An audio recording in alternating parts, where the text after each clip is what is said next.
Joining us online is Bishop Robert Barron. He's Bishop of the Diocese of Winona, Rochester, Minnesota, and the founder of Word on Fire Catholic Ministries. Through Word on Fire, Bishop Barron reaches millions of people every year. He's one of the world's most followed Catholics on social media. Bishop Barron, great to talk to you. Ben, good to see you. So let's talk a little bit about something that you've talked about a lot in recent years, and that is what you call the Re-Judaizing of the church. What exactly does that mean? Because obviously there are fairly significant differences between Judaism and Christianity, but what do you mean by Re-Judaizing the church? Well, it's exceptionally important because the first Christians read Jesus thoroughly in light of what we'd call the Old Testament. If you try to interpret Jesus apart from the Old Testament, you'll get necessarily a distorted Jesus.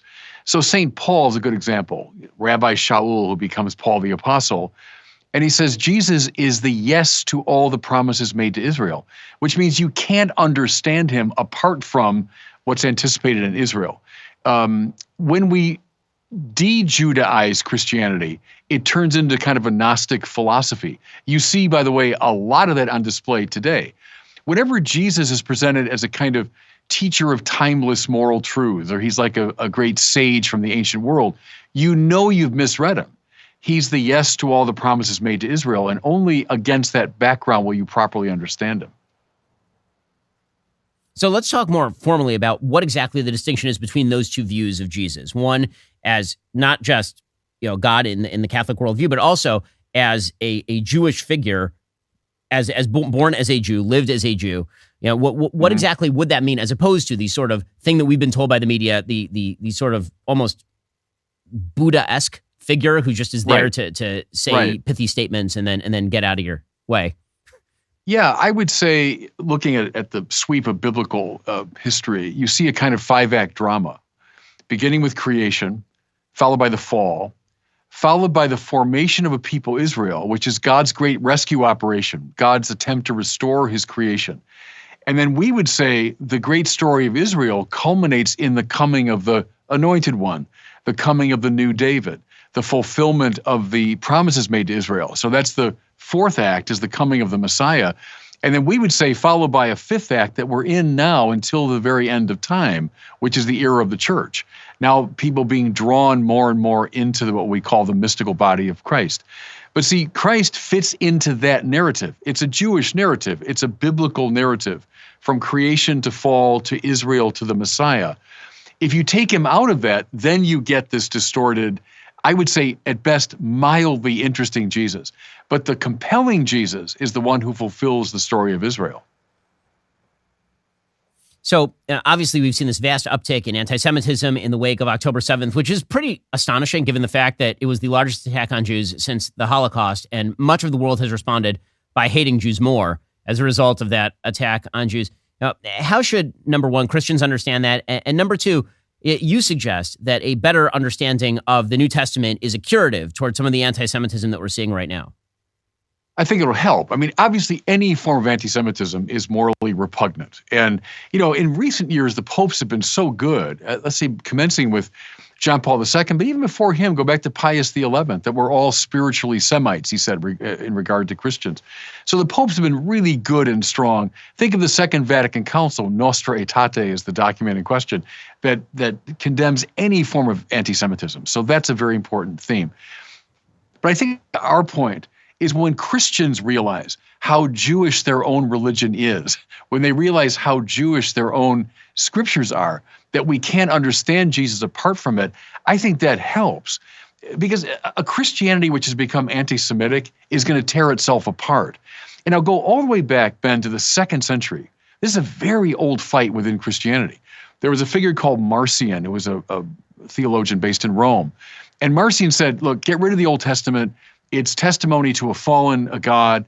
Let's just keep a few parts of the New Testament that are most free of Jewish influence, and that's our religion. Well, the great Saint Irenaeus and then other early church figures said no to Marcion. And that was a decisively important move. But see, Marcionism is a very persistent heresy. Whenever today you hear people say, oh, I hate the God of the Old Testament. It's cruel and violent and all that. I like the God of Jesus, the New Testament. That's a neo-Marcionism. And the church in ancient times and now has always to say no to Marcionism, because we will miss Jesus if we go down that road. So I want to talk now a little bit about Christmas more broadly and what it ought to mean to people. Yeah. So obviously it's been robbed of an enormous amount of meaning over the course of the last century or so, particularly in the United States. I mean, even Jews like me enjoy a lot of the cultural trappings of Christmas, but obviously for Christians, it's supposed to mean a lot more than it is for me as a Jew, where I just go get some Chinese food or something. I mean, it's been this, It's turned into this commercialized version of what is a religious ritual. And it's very strange that has become the way that people think about Christmas, with arguments of whether Die Hard is a Christmas movie, as opposed to what the original meaning of Christianity was, what Christmas should be. So why don't you give me the Christian view of what Christmas should be? How should Christians act on Christmas? What should it look like? Well, here's the first observation. I mean, you and I are going to disagree, obviously, about Jesus and how we read him. But I think we can and should find common ground in how to read the Christmas stories. The Christmas stories have to be read in a Jewish way. You open the first page of the New Testament, what do you find? Page 1 of the Gospel of Matthew. You find this lengthy, detailed genealogy of Jesus that takes you all the way through in a very loamy way, from Abraham all the way up to Jesus. Arranged, by the way, in 3 sets of 14 generations, from Abraham to David, David to the captivity to Jesus. Well, of course, the attentive Jewish reader is going to say 14. What's 14 but the number that corresponds to Dawid, to David? So Matthew is saying right away, this figure I'm going to tell you about is David, David, David.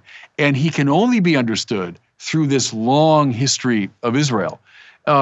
Look, for example, when the angel says to Mary that you will give birth to this child who'll be called great, Son of the Most High, and he will reign on the throne of David, his father, and his reign will be without end. Well, what's that but the fulfillment of Nathan's prophecy to David in 2 Samuel 7? Look at the Feast of the Presentation as part of the Christmas story, when the Lord is brought into the temple. Well, what's that but the fulfillment of Ezekiel's prophecy, that the Shekinah, the glory of the Lord, had left the temple, but would come back at the time of the Messiah. So here is now, we would say, the glory of Yahweh returning to his temple. My point is, we can go on and on with these. All the Christmas stories are richly Old Testament in their inspiration. They're meant to call to mind all these stories so Jesus is properly situated. Even the massacre of the innocents. Well, what does that call to mind? But at the time of Moses, when Pharaoh orders the death of all the male children. And then in the wake of the massacre of the innocents, Mary and Joseph bring Christ's child into Egypt. And then upon the death of Herod, he comes back from Egypt. What's that but a recapitulation of Israel under Joseph, going into Egypt, and then the Exodus coming out.